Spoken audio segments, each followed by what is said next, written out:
You can put it on the board. Yes.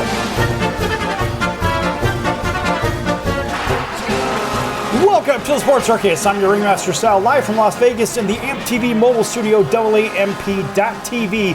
Today's show is brought to you by UppercutChops.com. Check out their tasty selection of all-natural, dry-aged USDA Prime Angus and Wagyu steaks and chops. Wait till you try their New York steaks, the filet mignons, and of course the king of all those massive cowboy cut and tomahawk cut ribeyes. Hell, even those Angus and Prime Wagyu burgers will likely be the best you've ever had. Check them out at UppercutChops.com on your mobile device or on your computer. Hell, if you don't want to do that, give them a call. Find out what's for dinner at 702-799-9935, 702-799-9935. Again, 702-799-9935 for UppercutChops.com. All right, an astounding round of applause for everybody listening in, tuning in, of course, on our CBS, NBC, and Fox Sports affiliates from coast to coast, as well as at all of our independents, plus Cox, Comcast, Spectrum, Frontier, and WOW Cable Television, and, needless to say, Hotel TV in about 500,000 rooms from coast to coast. We're here with a very special guest. In fact, we're going to let him introduce himself. Go ahead. Hi, I'm Joe Cortez, former international boxing referee from Las Vegas, Nevada, originally from New York, and here to talk about my career, talk about boxing. All right, that's good stuff, Joe, and a nice round of applause for you, obviously. We want to make sure that everybody knows what the heck's going on here, and let's face it, Joe, you are a very popular guy in the boxing world and even in the film world as well. I mean, a lot of people know who you are, Joe, and frankly, they should, because they've seen you in movies. They've seen you in the biggest fights in the world. I gotta tell you, Joe, you are a man of many talents, but you're also sitting in a very cool location. Now, I was in this location maybe about a week ago. Tell everybody where you're at right now. Right now, I'm here at my gym, my own little private gym at the here in Las Vegas. It's a gym that's like a museum. This place is set up like you can't imagine. And not only boxing, I have all sports in here. It's really a good place to come into to look at. One day we'll give you guys a tour of the whole gym here. I'm in the middle of my ring right now, sitting here. This is where I used to work out when I was practicing as a referee. When I used to work out, I used to like to do my ring mechanic right here in this ring. This ring has been here for 20 years. And I just, maybe a little bit longer than that. I've been retired for 10. So let's say this ring has been here since 1990, maybe 1995, 1996. This ring has been here. And I've been just, a place where I can, this is my domain. This is where I have my ring mechanic, and I bring other referees here. And I bring Tony Weiss, Kenny Bayless, Russell Mora, Robert Hoyle, Mike Ortega, Benji Esteves, some of the best referees in the world. I've worked out in the ring here, practice. I teach them my ring mechanic and the do's and don'ts as a referee. Yeah, Joe, that is the ultimate man cave, but for boxing. And there's other sports items in there as well. But I got to tell you, I have never walked into anybody's personal museum and seen such ridiculous, unbelievable artifacts, tickets, photos, boxing gloves, you name it. There are so many things in this ring or in your museum. It's unbelievable. What are a few of the highlights for everybody that can't see what's going on television right now? What are some of your favorite items inside your museum? Well, I have a special location. As you enter my gym, there's a location where I keep all my boxing memorabilia in a trophy case. It's like a library glass, and in there you have all boxing gloves and all kinds of different medals that I won during the Golden Glove years. In my amateur year as a fighter, I got stuff from Muhammad Ali, Joe Frazier, Roberto Duran, Vinny Pazienza, Carmen Basilio, Sugar Ray Robinson, some of the greatest of all time. I have stuff collected that I have here in my hand wraps that were used by fighters, autographed by them. And it's just a great great location. It's something that if I was to pick this up and put it on the strip in Las Vegas, it'll be a knockout for sure. No question, no question. So, Joe, let's go back to the idea of when did you start boxing? Because a lot of people don't know that you were a boxer. Yeah, well, I started boxing when I was 15 years old back in New York. I was born and raised in Spanish Harlem in New York. And there was a fighter by the name of Gaspar Indian Ortega who moved to my neighborhood back in the mid-50s when I was 12 years old. And he's the one that introduced me and my brother Mike into boxing. And then we got started boxing in the amateurs at the Golden Glove tournament in 1960. And the same year, 1960, I was 16 years old. And I won my first Golden Glove championship along with my brother Mike in the novice division. Then I won the Spanish Golden Glove that year as well. Then the following year, I went into the open division, Golden Gloves, again in Madison Square Garden. And you know, the great thing about fighting in these locations, Madison Square Garden, you got 15,000 fans watching us amateur fights. You know, it was just unbelievable to see that kind of an audience. It's something I got to pinch myself. I can't believe that I've had that experience. Fighting in Madison Square Garden in the amateurs with that many fans. I mean, more fans came to watch the amateur Golden Glove Championship than they did with the World Professional Championship fight that was held in that same arena. So, Joe, look, how many fights did you have see if I can spit that one out. How many amateur fights did you have in the first place? And then as a professional? I have 45 fights in the amateur with 43 wins, 2 losses. And those 2 losses, one was into a fighter named Marcel Berfet in in Montreal, Canada. That was in 1961. I represented the United States against Canada, and I lost a split decision. 2 judges gave it to me, and 3 gave it to the French Canadian. And if you're listening, if you're watching the show, Marcel Berfet, I want a rematch. Any day you call it, we'll do it again.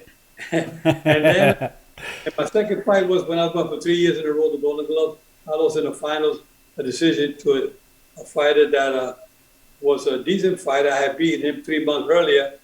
But when I fought in that tournament the third year in the open division, 126 pounds, we didn't have a trainer. My trainer got into an auto accident, and he was not able to train us. So we went out there, my brother Mike and I, with a substitute trainer. Anyway, no excuses, but I lost my second loss in the amateurs. Then as a professional, I had an 18-1 record as a professional, and my record was not bad. I only had about 2 or 3 knockouts in the pros, but I had all my wins. The only loss I had was to a fighter of name of he was from Toledo, Ohio. And anyway, I lost a split decision to him in Madison Square Garden. That was my 5th pro fight. And after that, I got upset and I joined the Army. I said, I got so upset. I said, I got to put on some weight. I want to get myself stronger. Went into the Army. They wouldn't let me fight in the Army because I was already I was a professional fighter. They wouldn't let me participate. But they kept me on, they let me stay on the team. And I was still able to go up. I was training the fighters at Fort Hood, Texas, and they would let me go up on the weekends. There's some fights coming up. I would still participate in some professional fights while I was still in the military. I got to go to Hawaii 3 or 4 times, went to Mexico 4 or 5 times to fight in Mexico while I was still in Fort Hood, Texas. So I was fortunate to stay active. So in all your boxing, as an amateur, there's always a lesson learned somewhere, right? There's always that moment you're like, aha. You have that aha moment where it's like that epiphany where you say, this is what I need to be doing. Maybe you fell asleep at the wheel in training on a certain area. Maybe you fell asleep at the wheel in the ring. Maybe you weren't on your toes. Maybe you were caught back on your heels. And I'm sure you had one moment somewhere in your amateur boxing that said, you know what? I better change this right away. Otherwise, I'm in big trouble. Take 30 seconds real quick and tell me if you had one of those moments. Well, there was a fighter by the name of Luis Ortiz Aponte, who beat my brother Mike at featherweight division it's funny, so I got in New York, the Golden Glove tournament, and I remember he said, no, I want to beat the other Cortez brother. I was a bantamweight, 118. I had to go up and wait the following year. I wanted to fight him to get even with him. And I ended up, then when I went in the ring with him, he was a southpaw. I caught myself a little bit confused of fighting a southpaw, but I caught on real quick. But that's sometimes you see you make a little mistake. I corrected it. I ended up beating him. So I got my revenge by beating him. He beat my brother Mike. That's good stuff. That's good stuff. Well, you know, when we think of the, I guess the transition from amateur to pro, we're going to talk about that in the next segment coming up here. I want you to expand on that and what it takes mentally and physically to make that transformation from an amateur status to the pro status. Folks, we're going to be back here with the great Joe Cortez. That'd be the International Boxing Hall of Famer, Joe Cortez, in just a few moments here on the Sports Circus. Lots more to come. Don't go anywhere.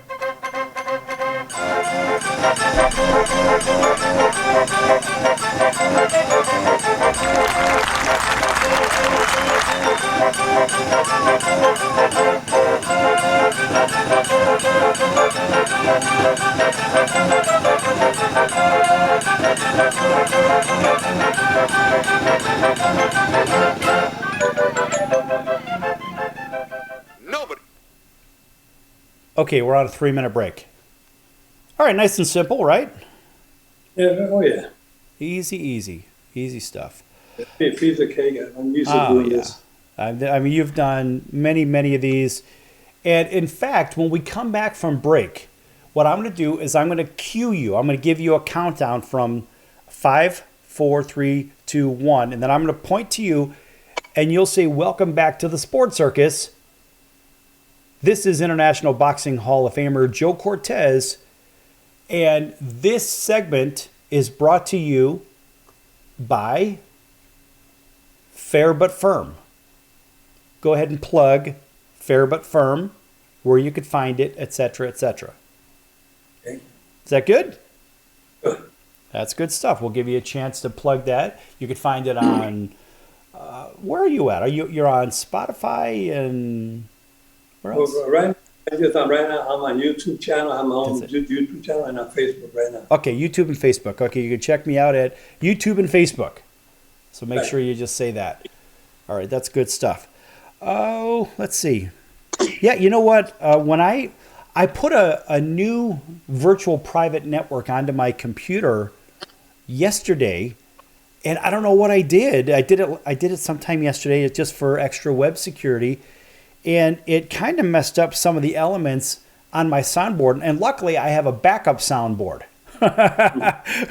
which is what I'm using. So because I was looking for the punch sound, because of course I have, you're right, I've got that and the regular punches, but I just didn't have my regular soundboard, because when I clicked it, it gave me a different sound. Where the punch sound is, I get Curly from the Three Stooges.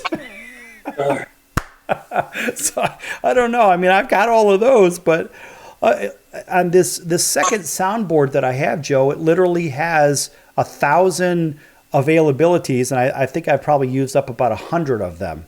So that's really good stuff. Yeah. Okay, so we're coming back in about 30 seconds. And so just wait for my cue, right? All right, so it'll be about 20 seconds into the intro music, and then I'll start giving you maybe the 5, 4, 3, 2, 1. All right, just so you're ready. Then you want me to say, I want you guys to watch the Fair But Firm show. Welcome back to the Sports Circus. I'm Joe Cortez, International Boxing Hall of Famer. Make sure you check out the Fair But Firm show. Okay? All right, so we're coming back here in about 5, 4, 3, 2, 1. I'll cue you.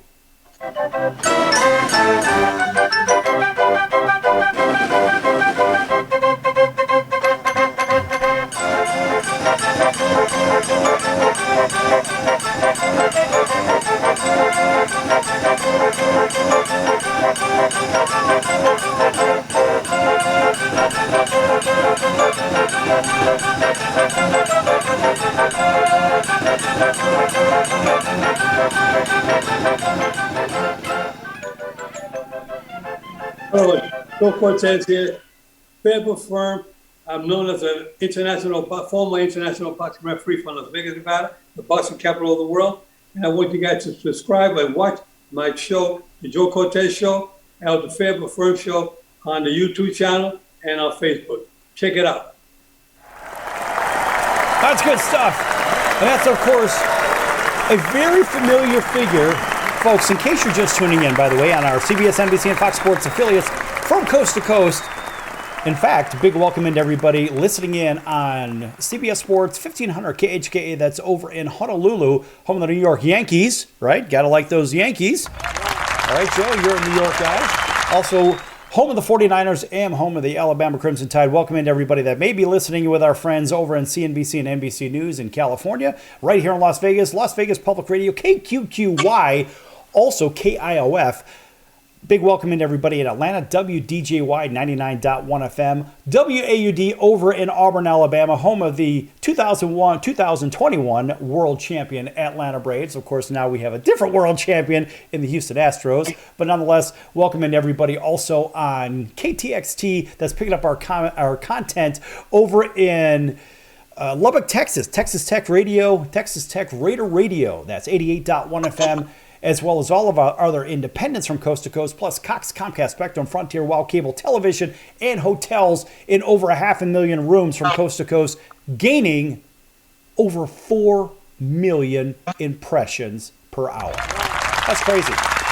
Also, like, subscribe, and follow AMP-TV, AAMP.TV, as well as Instagram and Facebook for the Sports Circus. But I want to hear more about this. We're going to take a little break on the background of Joe Cortez. I want to hear a little bit more about this Fair But Firm program you have on YouTube and Facebook. Well, this is a program that I started a couple of years ago with the referees and fighters and sports celebrities, just talking about boxing in general. My thing is to try to educate the fans to boxing. You know, having this a lot of fans watch the fight, but they don't know the rules that apply when the referee got to stop the fight, when they got to take points, when they got to call in the ringside doctor, when they have to give a light warning, they give a strong warning, point deduction, disqualification. All these things are taught on these shows that I have because I want the fans to really understand the sport. You love the sport, but you start criticizing us officials. We get criticized, you know, win or lose, we're always getting criticized. But I want to try to educate you guys with the rules on boxing. That's what the Favorite Firm Show is all about. Now, that's good stuff. And I will say this, of course, after a nice round of applause. When we think about fights on TV as the amateur person, just the regular TV watcher, right? Joe Couch Potato or Josephine Couch Potato. We don't know what is going on in the ring. We really don't. I mean, we see a couple of guys fighting, then we see a referee in there, you know, separating people, this, that, and the other. And now you have a picture on your wall in your museum. By the way, folks, that's where Joe has his own museum, and it's an unbelievable museum, by the way. And so when you're taking points away, you give a series of warnings prior to taking points away. How does that work? Well, if it's intentional, there are no warnings. When you give the instructions back in the dressing room prior to the fight, that's when the referee takes control. We always, referees' duty is to give the instructions to the fighters in the dressing room. When they come into the ring, you let them know again, we went over the rules in the dressing room, but want a good, clean fight, obey my commands at all times, protect yourselves at all times. And then I say, all right, time, I'm fair but I'm firm, touch them up, and then the bell rings and they start fighting. But the thing is that when you take the point, if it's a light, you're doubtful whether it was intentional or unintentional, you give a warning. Then you think maybe it's intentional, but no harm was done, or he tried something that didn't work on his part, and you give him a strong warning. So if you keep on with these tactics, these flagrant fouls, I'm going to start taking some points. Like I remember when Mike Tyson, one of his, matter of fact, his last fight, I refereed 8 of his fights, but his last fight, when he fought Kevin McBride, I had to take 2 points from Mike Tyson for intentionally headbutting his opponent, Kevin McBride, and I took, there was no warning. As soon as he committed the foul, I saw Kevin McBride was cut. I called time. I took Mike by the wrist, and I took him to the judges. 2 points. I went to my head like this. I go side to my head. 2 points, headbutt. 2 points, headbutt. 2 points, headbutt. Took it to all 3 judges. I said, Mike, you keep on with this, I might end up disqualifying you. I don't want to do that. Okay? And that was it. And that was in the 6th round. At the end of the 6th round, Mike was so tired, he couldn't continue to fight. And we had to stop it. His corner, I saw Jeff Fennick was his trainer at the time, former world champion. He decided, I could see in his eye, like, Joe, stop this fight. And I waved it off at the end of the 6th round, but he walked back to the corner because he was just so fatigued, he had no legs. He wasn't hurt from a concussive blow to the head. He was just so tired. He couldn't keep up. Ken McBride was like 6'4", big, heavier than Mike, and Mike couldn't deal with that pressure. And Mike decided, he said, I can't beat this guy. I'm going to pack it in the boxing. That was his last fight. And that was about 15 years ago. So, Joe, when you go to the dressing room, a lot of people don't know that there are instructions given in the dressing room because when we watch like one of those pay-per-view fights, which you've done so many of those, the viewing audience only sees what's going on in the ring. They don't know that you're going into the dressing rooms and giving instructions because they just hear like a quick overview of instructions. Now, shake hands or whatever, bump gloves and go back to your corners, whatever the heck it is. What do you tell the fighters in the dressing room that's different than what you tell them when you're in the ring when the cameras are on you? Well, we elaborate a little bit more when it comes to giving the instructions. Like, let's say, for example, a fighter comes in from Mexico. He doesn't understand English, okay? So good thing about me, I'm bilingual, so I'm able to talk Spanish to them. I explain to them, about the headbutt. I say, listen, commit a headbutt, watch your headbutt. What I do first, I do my homework. I look at a box rec, the record of these fighters, and I also go on YouTube channel to see their previous fights. Most of their fights are on there. You put in the name of the fighter, and you see some of his fights. You see what habits he has. He has some bad habit of going low. He has a bad habit of excessive holding.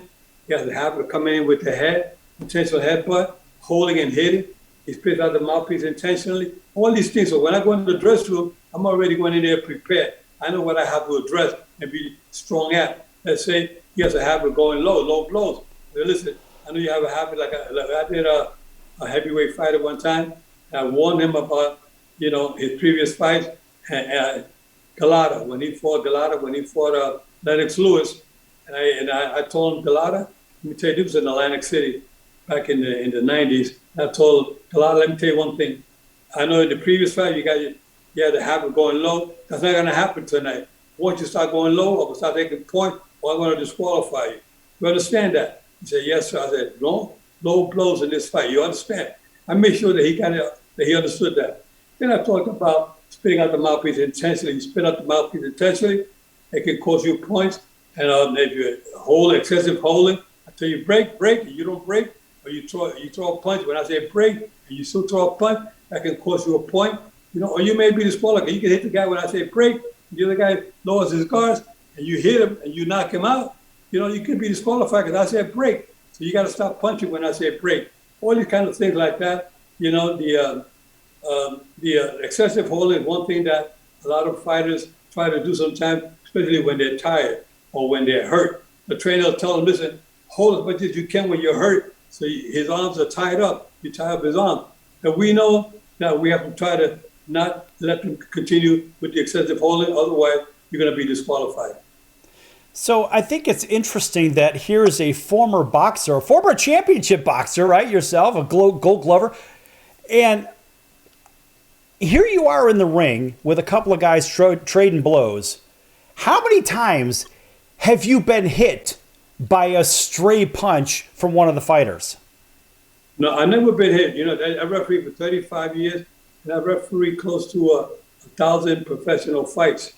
And I'll tell you one thing I tell the referee when I give my seminar to referee is I say, when you say break, you got to say break from out here, from the back. Then you go in. If you come in and then you break him up, you say break when you're breaking him up, it's too late. There's a good chance you're going to get hit there. So I say break from outside, then you come in. But if you come in, break, you're going to get clipped. He's referee. That's some of the don'ts in boxing. Right. Well, a lot of people ask those questions. Geez, I wonder how many times a ref has been punched in the face or something like that. I would imagine at some point with some referees, because maybe they may not be experienced. And I know you train referees as well. We're going to get into that in the next segment. But I would imagine some of the lesser experienced referees have certainly been hit. But the bigger question is, has a referee ever been hit and, well, knocked out? Right? I mean, you got to ask yourself these questions. Do you know of that ever happening here in our last 30 seconds of the segment? If you go on YouTube, a YouTube channel, go on there and you put on there, referee gets knocked out. Put that in there. You'll see there's tons of a video clip, a referee stepping in and getting hit with a point, getting knocked out. You see that? Quite a bit of them. Have you ever been at the fights and seen it? Was that? Have you ever been at a fight just as an audience member or a judge scoring a fight and ever seen it? I've seen it happen. Yes, I have. No kidding. Jeez, Yeah, well, you know what I wouldn't pay to see that just live just because it's so unusual. All right, folks, we're going to be back here with the great Joe Cortez, Boxing Hall of Fame, International Boxing Hall of Famer, championship fighter, and we got some good trivia coming up as well here with Joe. Don't go anywhere. Lots more to come.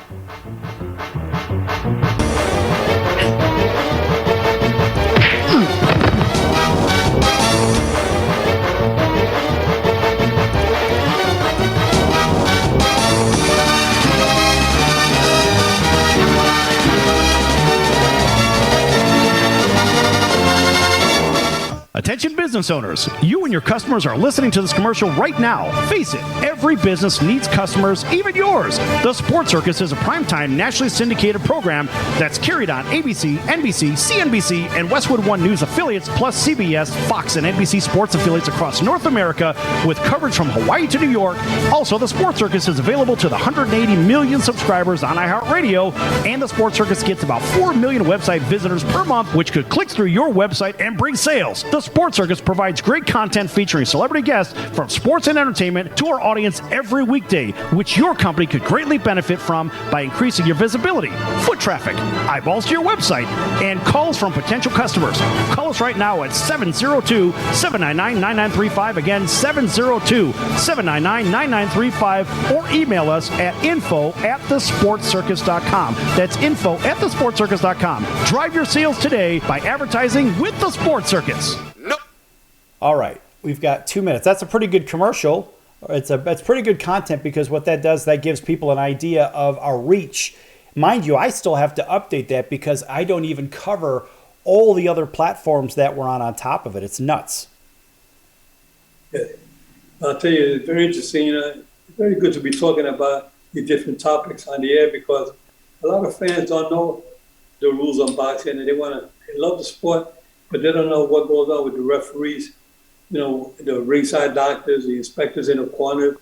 You got the cut man, you got the timekeeper. There's so many. As a referee, you're the captain of the ship. You got to control everybody in your domain, making sure that everybody performing their job correctly. And there's a lot of things that a lot of referees don't know. If you see a corner man applying excessive Vaseline on a fighter, you got to let him know you got to remove some of that Vaseline. The inspector's in that corner as well. The inspector will help you. The inspector's in the corner. You see the burgundy jacket, a tag on their shirt, and they're right there monitoring the corner. They're policing the corner, making sure that nothing goes wrong during the round, during the rest period, or even during the round when they're in action. The inspector got to keep control of the cornermen while they're sitting down at ringside, making sure that they keep them under control. Right. Yeah, and I want to talk about that in this coming segment because, again, people just kind of watch it and they're like, well, I see two guys fighting, but they don't really know the big production. Kind of like when people are watching a program like this. They have no damn clue of the scope of production work that's actually put into this to make this right and to make this even happen. I mean, again, I have 3 cameras going at one time. I have 2 soundboards, and we're coming right back from break. So here we go. Hey everybody, this is Barry Katz from the Industry Standard Podcast, and you're listening to the Sports Circus with Sal Tuzzolino.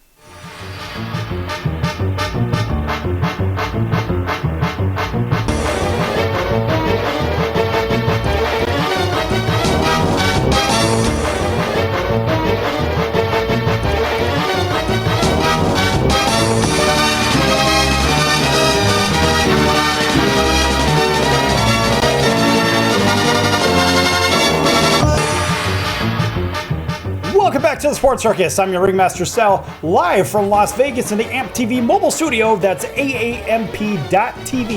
Make sure you like, subscribe, and follow. This segment brought to you in part by the Fair But Firm Show by Joe Cortez, and you can find that on YouTube. You can find that on Facebook. We're with the great Joe Cortez, International Boxing Hall of Famer, also was a championship boxer as well. We've got a really interesting bit of trivia for you coming up. But folks, make sure you check out the Fair But Firm Show for Joe Cortez, and you can find that on YouTube, also on Facebook, and possibly other platforms coming up. So make sure you stay tuned. You may see a press release coming out on it pretty soon as well. Yes! All right. Welcome back to everybody that's listening in on our CBS, NBC, and Fox Sports affiliates from coast to coast, all of our independents, everybody watching on television in hotels and on Cox, Comcast, Spectrum, Frontier, and WOW Cable Television affiliates. Again, we're here with the great Joe Cortez. And Joe, in the last segment, we started to touch upon some of the things that happen maybe in the locker room when you're giving a little bit of speeches, also in the ring, talking about possibly taking points away. But, you know, it's a big production that's going on in that ring that people don't see. The viewers, when they go to these fight watch parties and there's pay-per-view things and whatnot, there's a lot going on. Joe, give us an idea just what happens in the corner with each fighter in between rounds. Well, there's our inspectors in the corners. You sometimes see the inspectors with a burgundy jacket or with a badge around their neck. They're policing that corner. What they're doing is keeping control. And a lot of fans don't know a lot goes on while you're as a referee. You're the captain of the ship when you're refereeing a fight. This is my domain. Anything that goes wrong in the ring is my responsibility. So anyway, the thing is that if a fighter is committing a foul or doing something wrong, you want to go into the corner and you want to maybe talk to him. Maybe if you don't speak the language, maybe the inspector in that corner speaks Spanish. You can tell the inspector, tell him that if he continues with low blow and excessive holding, I'm going to start taking some point. That inspector will help you tell him, what his condition. Sometimes a fighter is not in good condition and you want to see how he's doing in between rounds. You want to call in the ringside doctor, evaluate his condition. Again, the inspector is there to keep control of the corner, making sure that they don't use excessive Vaseline or too much water on the fighter. Sometimes they put ice inside their trunks, to cool them off. I mean, then when the bell rings, they come out, all the ice is falling all over the floor, all over the ring. And then what happens is you got to call time to get it all wiped up because they're tripping on all that ice. There's a lot of things that go on in that corner. And the inspectors are eyes and ears. We need the inspectors to monitor everything that goes on in the corner. That's why we have training seminars, not only for judges and referees, but for ringside doctors, for inspectors, for timekeepers. All of this because sometimes you call time, the timekeeper fell asleep at the bell, and he see that you call time, the clock is still running. Sometimes you see a round can go into 4 minutes instead of 3 minutes, or sometimes they go into 2 minutes instead of 3 minutes. They make mistakes. So everybody got to be really paying 100% attention to their duties while officiating. You got, as a referee, you have to make sure that they're all doing their job. You got a good ringside doctor, and then you got a mediocre doctor who doesn't know too much about boxing. Maybe he's just starting out as a ringside doctor. And sometimes, you hate to overrule a doctor, when he tells you to stop the fight or something. It's maybe a little cut on the back of the head back here, touching small, and the doctor said, you better stop it, too much blood is coming out. But it's not a danger for that fighter, but some doctors will freak out, they stop it, and that's when the referee has to say, well, we're not going to stop it. But that hardly ever happens. If a doctor tells a referee, stop a fight, it's best you do stop it. But it's on his watch. He made a call, but you really don't want to try to have a controversial fight ending with a inexperienced ringside doctor or corner. Sometimes the corner wants to throw in the towel to stop the fight. Now there's a new rule now that we don't accept a towel flying into the ring. We don't know who threw that towel in. It could have been a bystander. It could be somebody who had a bet on the other fighter. Anyway, so we want to make sure that the inspector has control. When a cornerman wants to stop the fight, let the cornerman come up to the ring apron with the inspector waving the towel, and then get the attention of the referee. That's when you stop the fight. There's a lot of things that go on. You know, that's a good point because a lot of people don't know how that works. I mean, including myself. I have no idea. I think back to one of the Rocky movies, right? So I'm watching maybe Rocky 4, and when Apollo's about to go down and his corner's saying, throw the towel in, man, throw in the damn towel. And Rocky's got the towel in his hand. Of course, Rocky's in that picture right next to you. We're going to get to that in a second. But we don't know who's throwing a towel, just like you said. It could be somebody that has a bet on it. And the rules around what happens in that corner during the fight, as well as in between, right? And during the rounds or in between rounds, there's a lot going on. And basically, you're the person in charge of everything. Is that fair to say? It is. You have to make sure that if the fight is going to be stopped at a corner, you make sure that first of all, there's 3 cornermen. And there's 2 up on the apron. I mean, if they one comes inside the ring, that most likely that is the head coach, the head trainer. Then you got 2 other ones, one on each side, one with helping with the ice, and the other one with the cut, whatever. But then what happens is that one let's say the cut man says, "I want to stop this fight," but he's not the chief second. So you have to make sure that when you address the fighters in the dressing room, you want to find out who's the chief second. You got to identify him because if anybody will stop the fight, you're the only one that can stop it, not him. You know, a lot of fans don't know that. But not just anybody can stop the fight in any point. It's got to be the chief second. And that's very important that the referees know this. That's a very good point. And even somebody like myself, I've seen hundreds of fights on TV and only a couple in person. But I don't know who can stop it. There has to be some chain of command, and they probably need to convey that to the inspector that's over there too, right? Right. The inspector is the one that he got to make sure that who's the chief second in that corner. A lot of commission, a lot of inspectors don't do their homework the way they're supposed to. The inspector, when the fighters come into the ring, the inspector should ask the 3 gentlemen that are coming up with the fighter, who's the chief second in here? Identify him. And I think it'd be better maybe if a chief second should have a kind of something around his neck or something to identify that he's the chief second, like a red collar or something to be around his neck. Say he's the chief. Say he's the one that can stop the fight. But once you're in the commotion going on, the fight right now, the chief second may forget who was the chief second. And maybe they need like the Captain C on their shirt or something like that, you know? To identify the chief second. And no commissioner is doing that. That's why one day, if I was a commissioner, these are the kind of changes that I would apply to commission, to making sure that the inspectors and everybody know who's the chief second coming into that corner. If you're going to make a stoppage, you got to make sure it's the chief second and not the cut man and not the water man. Let me ask you a question about television and film versus the real thing. So in our last few minutes of the segment here, real quick, I want you to distinguish between, like you've been in how many movies? Lots of movies, a lot of fight movies. And what happens in the corner in the fight movies, obviously there's dialogue, etc. But what happens during a real fight, let's just take one of the Rocky movies, right? Because you were in a Rocky movie as well. So you have Sylvester Stallone in that International Boxing Hall of Fame induction picture to your right, which he is the one right next to you, if I'm not mistaken. What happens differently, for example, in that film in the corner, or is it true to form? Because it seems like there are maybe 2 guys instead of 3 guys in the corner, unless there's just 2 guys on the apron, like you said. There's 2 guys up on the apron and 1 on the bottom. So sometimes some commissions allow 4 cornermen to work and to fight, and there'll be 3 on the top, like 1 on each side of the rope, 1 inside the ring, and 1 on the bottom of the steps of the ring. There's four cornermen there.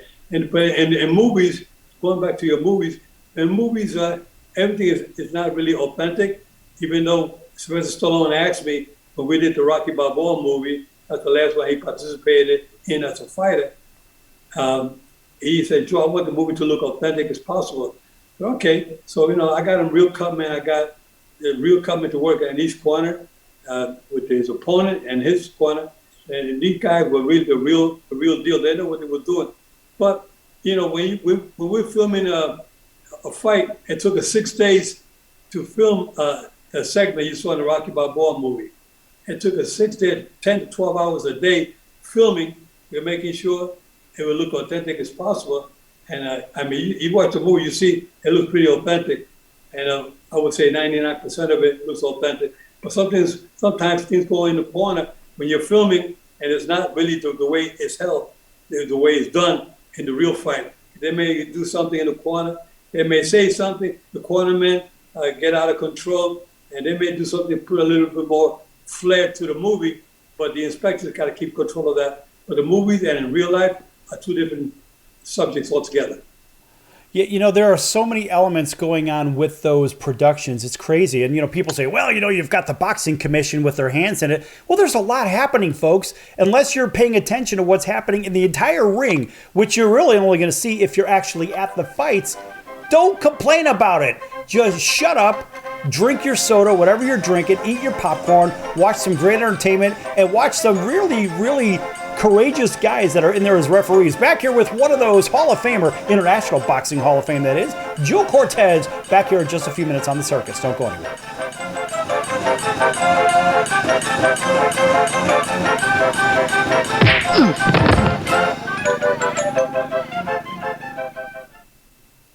Hello, Americans. It's Uncle Sam here.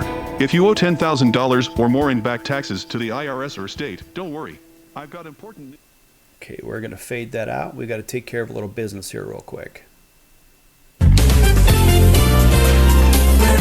you are, whatever you do, have a nice day. Sky Radio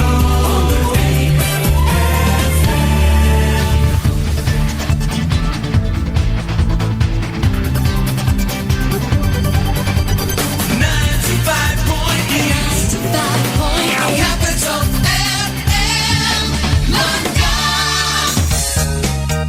Today's best music, C100. WAYB FM 95 Atlantic City. You're listening to 97 WYNY. WYNY. WRFM, Stereo 105. XW Trenton, Kicks 101.5, the music you love to hear. All right. Got to make sure we get some of those in. And we've got another segment, and I hope you're having a good time. That's great. So far, so good. Yeah, it's pretty much like I said, right? It is what it is. And the production value actually is very good. The images look really good on our side. On your camera, when I shift it to just speaker, what ends up happening, sometimes your camera gets a little out of focus and then it readjusts. So I said lean in a little bit, because if you lean in a little bit, right, it'll focus on you instead of the images behind you, because it'll autofocus, right? Okay. Is there anything in particular that you want to get out there for the last segment? We could talk about some of the fighters that are today's fighters compared to the fighters of the past. You know, back in the 50s, right. 60s. Compare and contrast. If we see any changes in boxing, what's the state of boxing these days compared to it was today Right. when I was fighting? Right. Well, yeah, that comes up very often in baseball, football, basketball, hockey. So it certainly will come up in boxing as well. It's something that I have a personal interest in myself. Okay.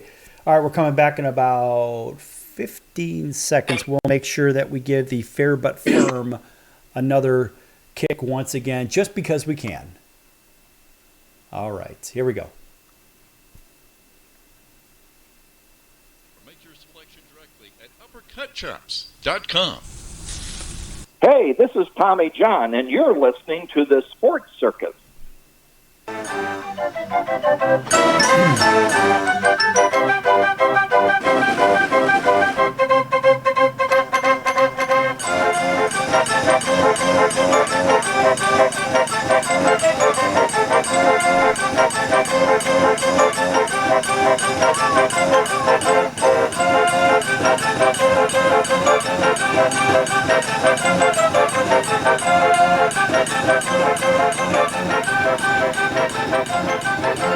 Welcome back to the Sports Circus. I'm your Ringmaster Sal, live from Las Vegas in the AMP TV mobile studio, AAMP.TV. Make sure you like, subscribe, and follow. This segment brought to you in part by, of course, the Fair But Firm Show with our esteemed guest, and that would be the amazing and wonderful, yes, you guessed it, Joe Cortez. International Boxing Hall of Famer, Joe Cortez. Check out the Fair But Firm Show on YouTube as well as Facebook. Maybe some more news coming out as well. And Joe, go ahead and tell everybody 15 seconds real quick what it's about. Well, we will be talking about the do's and don'ts in boxing, but also let's talk about what was boxing back in the 50s, 60s, 70s compared to what's the state of the boxing today. Oh, wow, that's good stuff.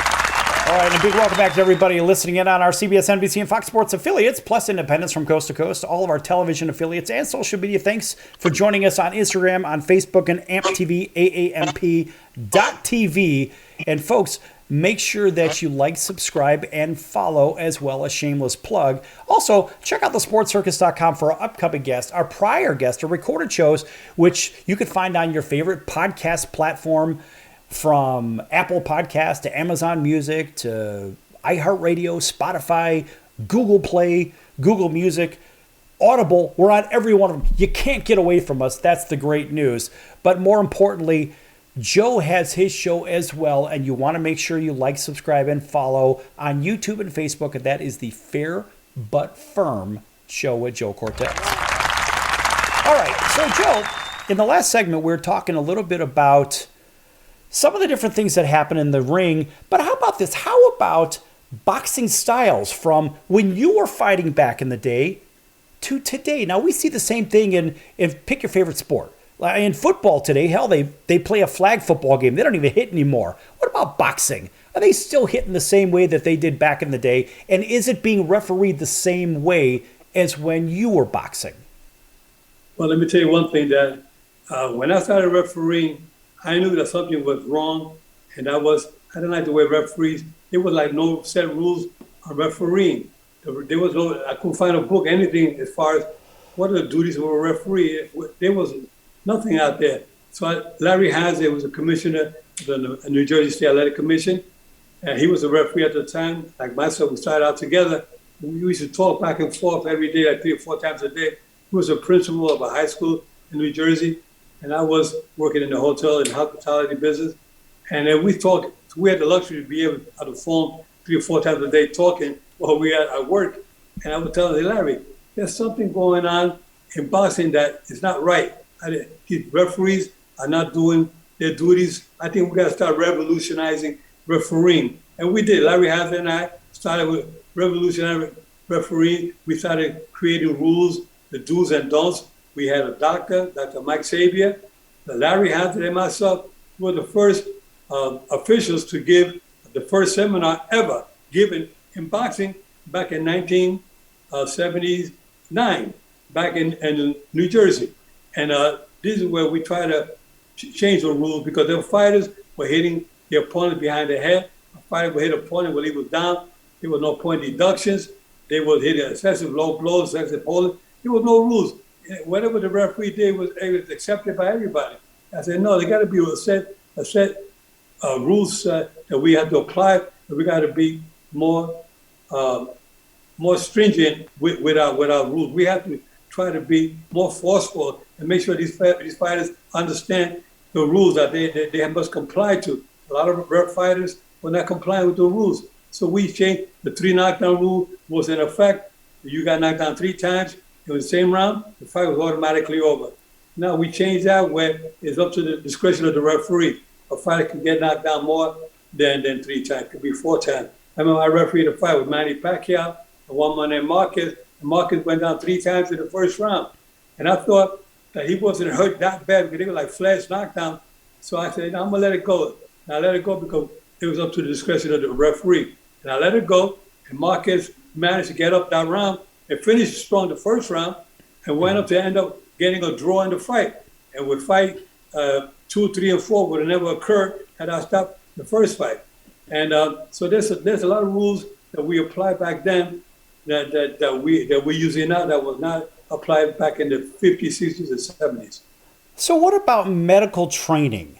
Now, you have the discretion to stop a fight, and you actually have say over the medical staff or the doctor that's there. What kind of medical training have you had, or do referees get, so they could potentially override a doctor?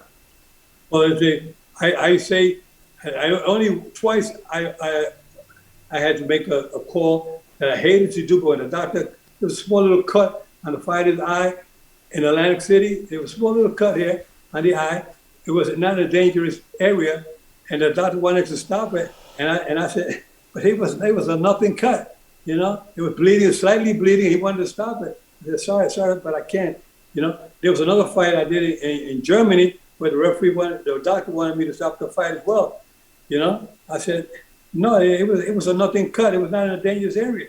I said, no, it was. I don't know if they were trying. He was favoring the local guy, but I didn't want to stop the fight that way. I said, if you're going to win, let him win it the right way, but not with somebody incompetent. And that doctor was a good doctor. I just didn't like the way he was doing. But you as a chief in charge, you know, you have to make the decision.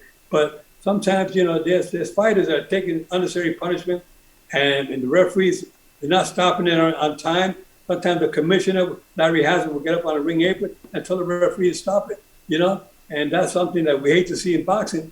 They're taking like the duties of a referee away, but sometimes you have to do it because you don't want to fight it passing away, because like right now there's a fighter who's in an induced coma from a couple of days ago from a fight, injuries he took close to the head. So you got to be so careful about that. You got to make sure New York, California, and Las Vegas, they have a right, the doctor has a right to actually not Vegas, but California and New York, the doctor has the right to come up to the ring apron and stop the fight without consulting with the doctor or anything. So there's certain rules that apply in different states. That's why as a referee, you have to know exactly who, you know, where you're refereeing, what are the rules.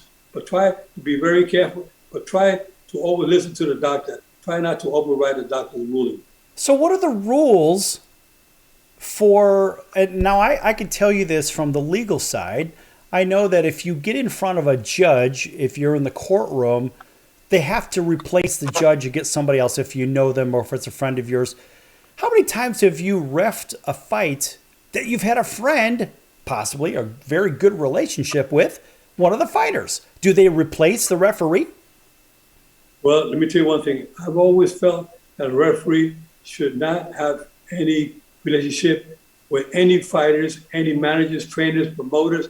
Keep a distance. As a referee, you got to be like a judge in a courtroom. Just do your job at a distance. You know, be nice to everybody. Hey, how you doing? Good. But you know, don't be mingling with them and try to fraternize with these individuals. When you start doing that, it looks like you're not doing your job right. I would say it could be my brother in there. I will take a point if I have to. Got to go in there with that mentality. Don't ever side with fighters, trainers, managers, promoters, anything like that. Okay, Joe, we're running out of time here. I have to ask you, because a lot of people are sending me messages, the best fight that you believe that you ever reffed, the highest profile fight as well. Well, I think that one of the highest profile fights I ever refereed, I have to go with Roberto Duran when he won the middleweight championship against Iran Barkley, 1989 in Atlantic City. I mean, 35 years of age. When Iran Barkley was only 28, Iran Barkley had just finished knocking out Tommy Hearns. And nobody really gave Duran a chance against Iran Barkley, but it was one of the best fights. You want to watch that fight? Go on YouTube channel and watch Roberto Duran versus Iran Barkley for the middleweight championship, where Duran won on a split decision. It was a great fight. And you can watch that fight 100 times. You can see all 12 rounds. One is better than the other. Your favorite fight? My favorite fight was when George Foreman knocked out Michael Moore for the heavyweight championship of the world. Foreman was 45 years of age, and I couldn't believe that a fighter at that age, 20 years prior to that, he was heavyweight champion of the world when he knocked out Joe Frazier. But he come out now, he knocks out Michael Moore 20 years later, becomes the oldest heavyweight champion. It was a punch I would heard around the world. and I had the honor of refereeing that fight. Okay, the picture next to you, the International Boxing Hall of Fame induction picture. Who's in that? Yeah, I'm Nacho Beristain on the far left. Then you got Julio Cesar Chavez. You got Mike Tyson, Kaza Tszyu, Sylvester Stallone, and myself of the class 2011 up in Canastota, New York. And a lot of people say, well, why did Sylvester Stallone get inducted into International Boxing Hall of Fame? Well, you know, he did a lot for boxing. He drew a lot of fans to boxing because of the Rocky movies. And that's why Ed Brophy and the committee up in Canastota, New York, Ed Brophy, the director, and his board member, they all decided they would give Sylvester Stallone an exception and made him a Hall of Famer. So, you know, it was great. He's great for boxing, a great person, a great friend, and we had a lot of fun filming the movies. Well, I think a lot of people... I refereed Mike Tyson 8 times. Julio Cesar Chavez, I refereed 6 times. Kaza Tszyu, I refereed twice. And Nacho Beristain, he's a trainer from Mexico, and I refereed about 9 of his championship fighters. Joe, we have 1 minute. Give a final message to everybody that's watching right now to leave them with something that they may not have known about boxing. Well, one thing I can tell you is that boxing is a sport. It's not a game. Boxing is not a game. You're in the hurt business. You're there to hurt your opponent, you know, to put him away. But a lot of fans will say, well, you know, why is the referee stopping the fight? You know, you may have your favorite fighter. You don't want him to stop it until he's laying out, knocked out cold. I told the fighters, I'm here to give you instructions, but one of the things in my instructions is I want to make sure that you don't take unnecessary punishment. I told that to Mike Tyson. I told that to Sugar Ray Leonard. I said it to Roberto Duran, all the great fighters. You name them, I've told them all. I'm here to protect you. I'm going to treat you like my son. I don't want you to take unnecessary punishment. But the fans don't accept that. The fans want to see a fighter get knocked out cold. You know, you don't want to do that because you want a fighter to go back to his family. You want to come back, you know, after a fight. You don't want to lose a fighter. Too many black guys in boxing with fighters getting killed in the ring. We don't need that anymore. Right. All right. Well, Joe, that's going to do it for today's show. And everybody, listen, Joe's going to come back. I believe we're going to bring Joe back, and who knows how often, but guess what? Joe Cortez, International Boxing Hall of Famer, is likely going to be back on this program. Hopefully you enjoyed it. Maybe next time we can talk about hockey fights and boxing, right? You never know. I think that would be one hell of a combination. So, Joe, thanks for joining us today here on the Sports Circus. Always a pleasure. And, folks, we're going to see you in about 23 hours right here on your favorite station. So until then, so long, everyone. Keep your guards up at all times.